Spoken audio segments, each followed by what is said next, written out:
604페이지부터네요. 음성 들어가요? 디자인은 여러 과목이 섞여 있는 건데, 요게 디자인, 그 다음에 색채학, 그 다음에 공예. 과목으로 따지면 굉장히 많죠. 이렇게 되는데, 보통 공예가 한 문제, 색채학이 한 문제, 그 다음에 디자인이 한 두 문제 정도 이렇게 포함됩니다. 이 디자인을 좀 더 자세히 보면 디자인 역사, 여기 나오고, 그 다음에 디자인 일반이라고 하는 건데, 이 일반에는 다시 시각 디자인, 그 다음에 제품 디자인 뭐 이렇게 나누어지고, 요즘은 환경 디자인 혹은 얘를 공공 디자인이라고 보통 이렇게 얘기하고, 그 다음에 일반 이론 이렇게 좀 나눠져요. 이렇게 시각 디자인에서 시험에 나오고, 주로 그 다음에 이제 이 따금씩 제품에서 가끔 하나가 나오고 이렇게 됩니다. 이런 것들이 흐름이 있다라고 보시면 좋겠고, 예를 들어서 2014년도에는 디자인 역사에서 아르데코가 나왔고, 한편 디자인 이론에서 창의적 문제해결법이 2014년도에 나왔고, 스캠퍼가 나왔던 거지. 그 다음에 2015년도에 타이포그라피, 여기 2015년도에 타이포그라피가 나왔고, 그 다음에 2016학년도에 바우하우스가 시각에서 이렇게 또 나왔어요. 근데 사실 요게 디자인 역사와 같은 영역이니까 같이 이렇게 보셔야 되겠고, 그 다음에 작년도가 시각 디자인, 또 2017년도 이렇게 출제가 됐네요.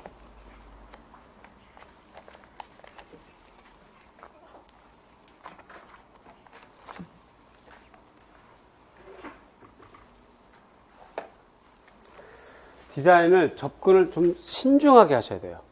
왜냐하면 분량이 많은데, 많아서 얘를 다 하는 건 굉장히 무리가 많고 시간이 아깝고, 또 이렇게 틀 안에서 어떤 것이 나오는가, 어떻게 나오는가를 좀 알고 가면 다음번 문제를 접근할 때 굉장히 좀 유리해지거든요. 그래서 그런 부분들 좀 잘 알아두시고, 얘는 그냥 한 문제, 얘는 한 문제 따로 빼버리고 얘거부터 이제 좀 정식으로 정리하는 겁니다.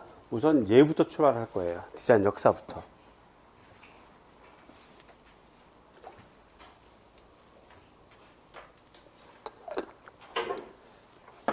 3월부터는 쓰는 거를 연습을 자꾸 시킬 거고, 문제에 접근해서 이렇게 주제 파악을 하도록 할 텐데, 그때 이런 기출과 앞으로 나올 것에 대해서 좀 더 면밀하게 이렇게 알려줄 거야. 선생님이 도표를 만들어주거나 제시해주거나 이렇게 할 거니까, 우선 지금 1, 2월 달에는 그런 데 너무 이렇게 꽂혀있지 말고 전체적으로 이렇게 튼튼하게 기반을 다진다라고 생각을 하셔야 돼요.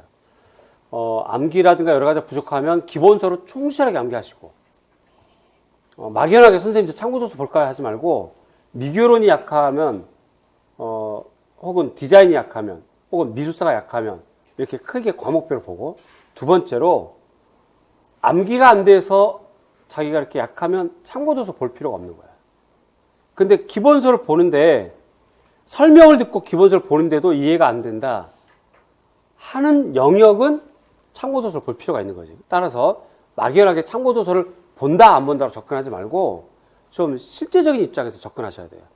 또는 영역별로 접근하셔야 돼요. 영역별로. 용어사전도 꼭 필요한데 모두가 다 봐라는 아니고, 그냥 기본서를 해결하는 사람도 충분히 있어요.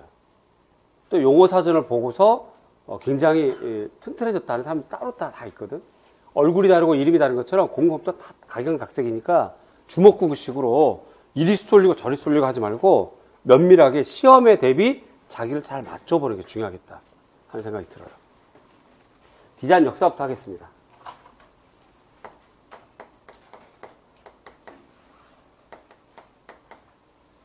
얘는 정말 참고도서 볼 필요 없어요. 내 책을 가지고 디자인 공예과 수업을 하거든요. 내 책을 가지고 디자인 공예과 색착을 해요. 내 책을 가지고 디자인 공예과 공예를 합니다. 디자인 공예과는 많이 안 뽑아요. 8명 뽑고 막 그래요. 11명 뽑고. 적체 현상이 심해.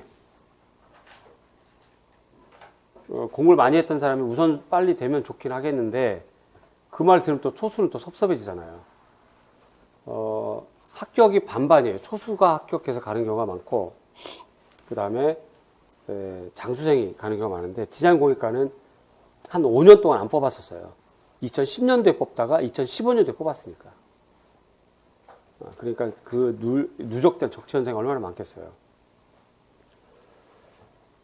그런데 이제 최근에 2014, 15, 16 이렇게 하니까 이렇게 최근에 3년 뽑았는데 3년 뽑는 과정에서 합격생 100%가 전부 다 제 책 가지고 공부했어요. 저랑 같이 공부했던 사람들이에요. 그분들은 기간제를 오래 하신 분들이거든요. 만약에 이 책 내용이 뭐가 문제가 있으면 안 받겠지, 그치? 그러니까 무슨 얘기를 하려고 길게 얘기하느냐? 디자인 역사와 디자인 공예 뭐 이런 것들은 따로 참고도서 볼 필요 없이 이걸로 소화해도 충분하다라고 생각을 하시면 됩니다. 좀 마음 편하게 가시면 좋겠어요. 디자인 역사는 1번, 단위 디자인 유파에 집중하셔야 돼요.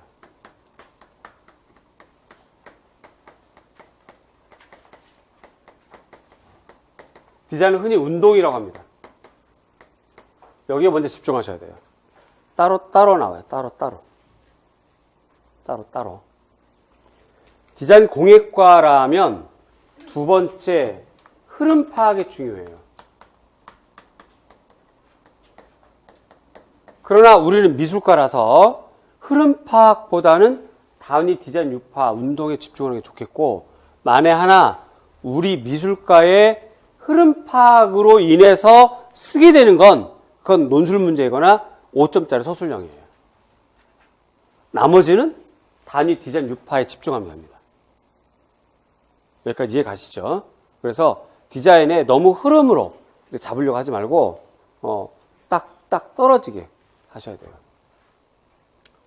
예를 들어서 단위 디자인 운동에 집중해서 공부를 해야만 얘를 해결할 수 있어요. 흐름으로 얘를 모르는데 흐름으로 대충 집어서 이렇게 할 수 있는 방법이 없어. 그런 건 내가 봤을 때는 눈 가리고 아웅하는 거야. 시험에 올바르게 대처하는 방법이 아닌 거지. 시험에 여러분 특히 바뀐 시험, 특히 요즘 추세의 시험에서는 얘를 몰라서 얘를 해결하거나 다른 걸로 해결하거나 A를 모르는데 B로 해결하거나 이렇게 할 수 있는 것들이 거의 없고 A는 A, B는 B, C는 C 이렇게 알아야만 해결이 돼요. 특히 디자인도 마찬가지예요. 얘는 기능주의 디자인입니다. 특성을 얘기했어요. 얘는 소비지향 디자인이에요. 특성을 얘기했어요. 명칭은 유선형 디자인입니다. 미국 디자인이에요. 리디자인입니다. 스타일링이에요. 이런 것들 다 딱 떨어지게 해야지 다른 흐름으로 해서는 해결이 안 되는 애들이에요. 그렇게 알아두시고 앞으로 디자인 공부할 때도 공부할 때 딱딱 끊어서 공부를 했으면 좋겠다. 자, 먼저 그래도 가장 기본적인 것을 알고 가야 단위를 좀 이해할 수 있으니까 간단하게 얘기를 하자면 시대의 기차를 타봅시다. 시대 기차를 타면 산업혁명이 1745년부터 시작됐다.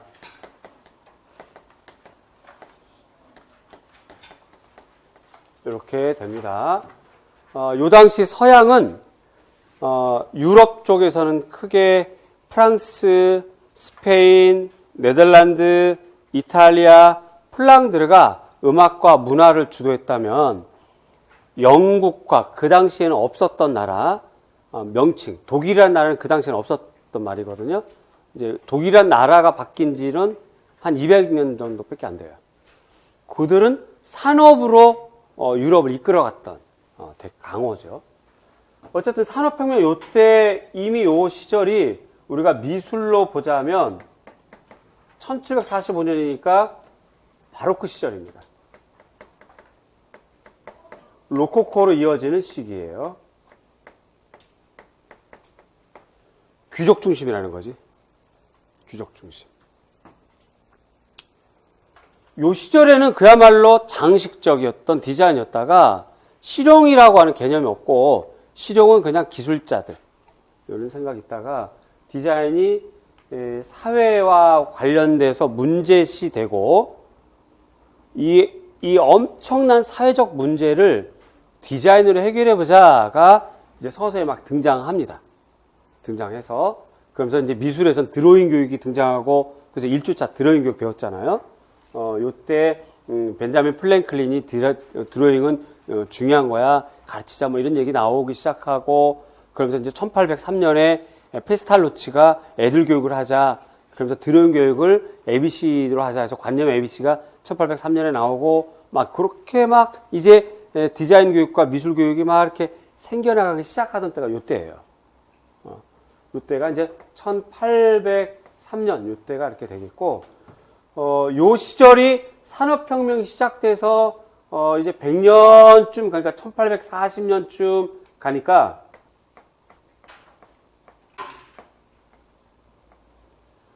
산업혁명이 시작했다가 100년이 흐르니까 이게 점차 누적돼서 10년 만에 한 번 바뀔 게 5년 만에 한 번 바뀌고 요즘은 우리가 더 빨리 바뀌잖아요. 휴대폰도 몇 년에 한 번씩 바꾸세요? 거의 뭐 1년에 한 번 바꾸시나요? 2년에 한 번? 저는 5년 됐는데 그러면 무기네 이거는 휴대폰이 아니라. 어쨌든 이렇게 막 총총하게 바뀌어나기 시작하는데 요 시절 이렇게 100년 되니까 산업혁명 때문에 사회적인 문제가 생겨버렸어. 아주 복잡한 문제가 생겨버렸어. 빈익빈 부익비가 생겼고 도시가 팽창하고 환경이 오염되고 가난한 노동자들이 생기고 힘 있는 남자들은 험악한 돌 깨는 일이라든가 이렇게 좀 그런 데 가고 도시 근로자들은 대체로 어린아이, 방직 공장에서 일하는 어린아이, 노인, 부녀자 이런데 그러니까 엄청나게 사회적 문제가 생기죠. 그래서 사회주의가 막 급속하게 생기고 막 이랬던 때예요. 요럴 때 사회로 바꿔보자라고 이제 생긴 것이 여기부터 디자인인 건데 1860년대. 요게 근대 디자인입니다. 여기까지가. 요게 근대 디자인.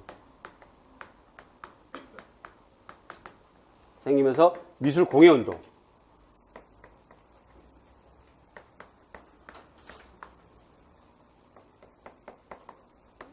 요게 이렇게 생겨요. 잘 봐봐. 산업혁명 생기고 100년 됐어. 산업혁명은 우리가 미술과 교육론에서 배웠던 것처럼 수공생산에서 기로 시작하는데 기계생산, 농업생산에서 공으로 시작하는데 공업생산, 다시 수공생산에서 기계생산, 농업생산에서 공업생산, 단품생산에서 대량생산. 그럼 사회가 망가졌다고. 그래서 사회를 바꾸자라고 해서 등장한 미술 공예 운동인데 그러면 미술 공예 운동은 기계 생산을 좋아하겠어요? 수공 생산 좋아하겠어요? 그래, 얘는 수공이에요, 이제부터. 그래서 수공 생산을 강조해. 수공. 그랬다가 얘가 자체가 문제가 생겨서 요 시절에 또 막 시대가 빨리 바뀌어 나가기 시작하니까 1890년도에 유럽과 미국을 흡수는 전체 새로운 아트, 뉴 아트 운동이 일어나요. 뉴 아트. 왜? 봐봐요.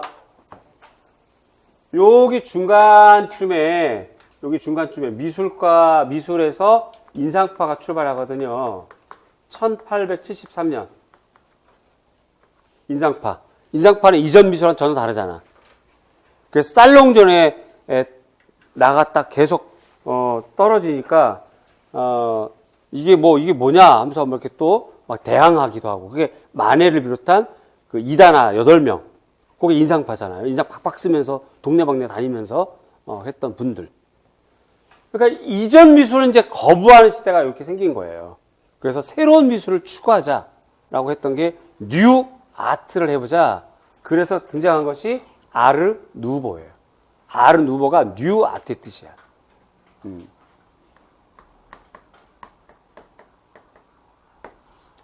근데 이 아르 누보는 국제적인 흐름이다 보니 각 국가마다 지역마다 특성이 다르겠죠. 그러지? 그래서 특성이 크게 직선적인 아르 누보가 있고 곡선적인 아르 누보가 있어요.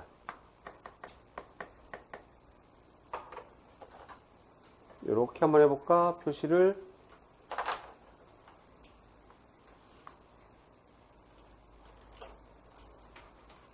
이런 아르 누보가 있어요. 이렇게 두 가지, 이 아르 누보는. 그러면서 점차 산업혁명 때문에 있었던 기술력, 과학력은 이제 절정에 달하고, 1900년대 우리가 미술교육론에서 배웠어. 1900년대부터 창의적 중심 교육론이 등장했던 듀이, 1893년 실험학교 듀이, 진보주의 교육철학, 교육 중심이 성인에서 아동으로, 아동을 관찰하고 내용을 들여다보고 심리학을 연구하게 되고 했던 그런 것들이 요때 일어났던 과학주의들이 막 일어나잖아요. 그렇죠? 네, 과학 발달. 그래서 막 비행기가 뜨는 거야. 상상치 못했던 사람이 날아다녀. 사람이 날아다녀. 조그만한 데서 이렇게 막 사람 목소리 나서 부셔보면 사람은 없고 라디오를 얘기하는 거죠. 마차 타고 따각따각 하루 왼종일 갔던 데를 기차 타고 슉 갔다 오는 거야. 오리엔트 특급. 그게 이제 그런 얘기예요. 그러니까 하루 종일 걸려서 가던 거 2, 3일 걸려서 아예 그 동네 살아야 돼. 그래서 스케치를 하고 돌아와야만 그림이 돼. 했던 거를 아침에 일찍 기차 타고 갔다가 스케치하고 돌아오네. 그러니까 굳이 화방에서 화실에서 그림을 그릴 필요가 없어졌어. 거기서 그려. 거기에다가 또 도와준 게 튜브가 발명돼서 1824년. 그러니까 물감 불필요하게 가져다닐 필요가 없어. 튜브에 물감 넣어서 이렇게 가지고 가는 거야. 야외 그림이 생겼죠? 인상파부터 시인상파, 뭐 이런 그림들이 막 생기기 시작하는 거야. 과학주의가 막 생기고, 기계가 막, 늘어나게 되고. 이때부터 기계주의가, 팽배하게 되고, 기계주의는 디자인에서 기능주의로 생겨요. 독일에서 공작소 연맹을 만들어보자. 그래서 좋은 연맹을 통해서 좋은 제품을 만들어서 독일 경제를 좀 부흥시켜보자. 저기 인사동 가면 쌈짓길 같은 거 있잖아요. 공예들끼리 막 모여 있는 거. 그래서 공작 연맹을 만들자. 그래서 결성을 했는데 약 760개 정도 공작소가 모였어. 그래서 독일 공작 연맹이라고 그래요. 도이치 베르크 분트라고 하는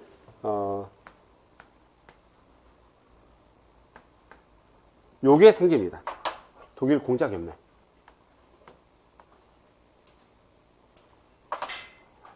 이때부터 이제 기능의 우월성을 강조하기 시작하는 거야. 여기서 이제 연결이 돼서 미술과 디자인에 영향을 미쳤던 데스틸도 등장하고, 여기에서 영향을 받은 바우하우스.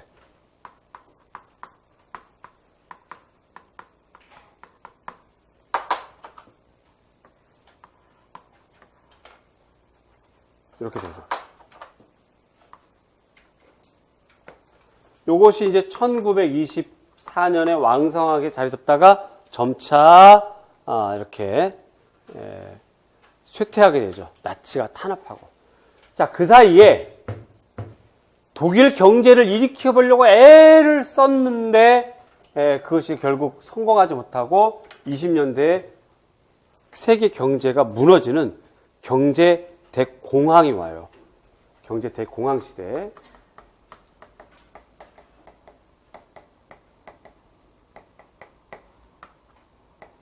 독일부터 촉발됐던 경제의 실패는 미국까지 번집니다.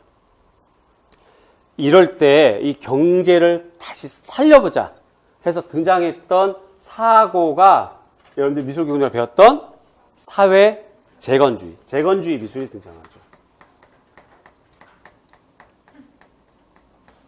재건주의 미술. 자, 경제를 살리려면 물건을 자꾸 팔고 지갑을 열고 그래야 되겠죠? 돈을 쓰고. 그래야 되려면 기존에 있던 물건으로는 안 팔려. 그래서 자꾸 안에는 안 바꾸고 껍질만 자꾸 바꿔. 그게 리스타일, 리디자인. 그래서 소비를 촉진하는 디자인이 생겼던 것이 1930년대부터 있었던 미국의 유선형, 저거예요, 바로. 유선형 디자인. 미쿡 유선형 디자인. 미국은 형태를 바꿔. 유선형으로 바꿔서 뭔가 이렇게 좀 감성적이면서 기능을 살리고, 엄청난 센세이션을 일으켜서 많이 팔렸죠. 대표 디자인 결과물이 할리 데이비슨이라고 하는 오토바이.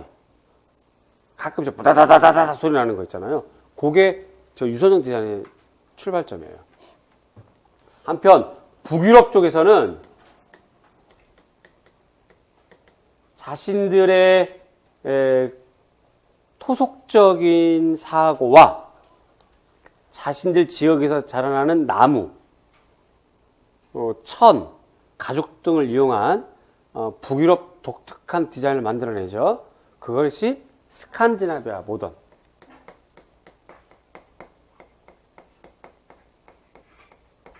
이렇게 등장합니다. 스웨디시, 데니시, 핀란디시. 그래서 핀란드, 덴마크, 스위스, 여러 가지 그런 스칸디나비아 모던 디자인이 들어오죠. 우리나라에도 이거 들어와 있죠. 이케아. 거기입니다. 목재로 전통적인 목재 가구의 특성을 살렸고, 한편 요 시절에 공항과 여러 가지 관계성 때문에 자연과 인간을 돌아보자, 인간과 자연의 조화로움을 추구하자가 시작했던 것이 유기적 디자인.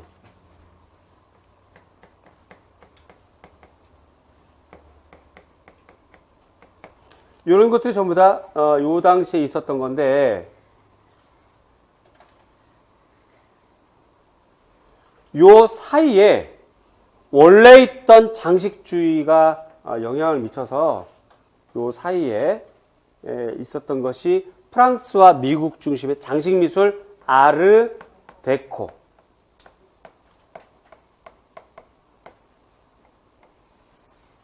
장식주의. 자, 그러나 어쨌든 얘네들은 아직까지는 기능주의예요. 그래서 요 부분 요렇게 묶으면 여기까지가 기능주의.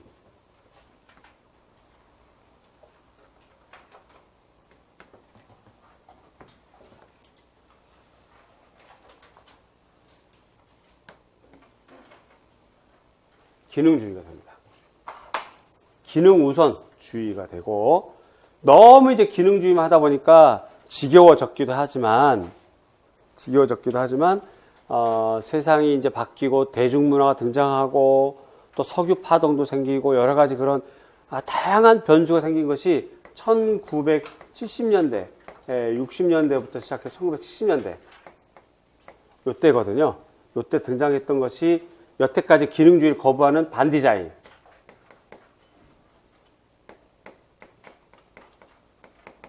한편 대중문화를 옹호했던 팝 아트. 이탈리아에서는 소그룹으로 진행되는 포스트 모던.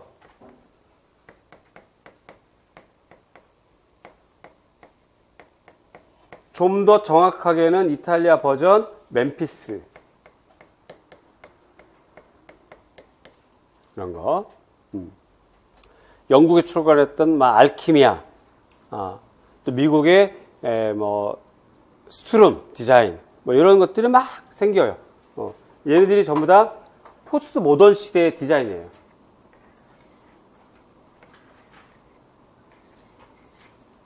이렇게 쭉. 그래서 여기를 현대 디자인.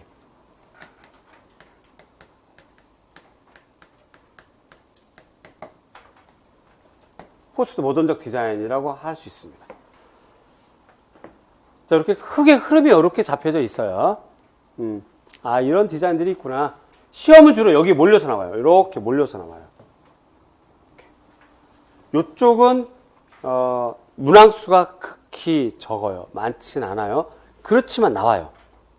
그래서 다시 얘기하지만 서술형, 논술형은 흐름이 중요해. 이걸 알아야 되는데 내가 봤을 때는 전략적으로 지금 1, 2월 달에 흐름 파악하는 거는 일단 한번 해두고 자꾸 여기에만 꽂혀서는 곤란하고 먼저 흐름 파악한 다음 요 정도만 이해하고 그 다음에 이제 지금부터는 구체적인 각각의 디자인 운동들의 특성을 따로따로 공부를 해야 돼요.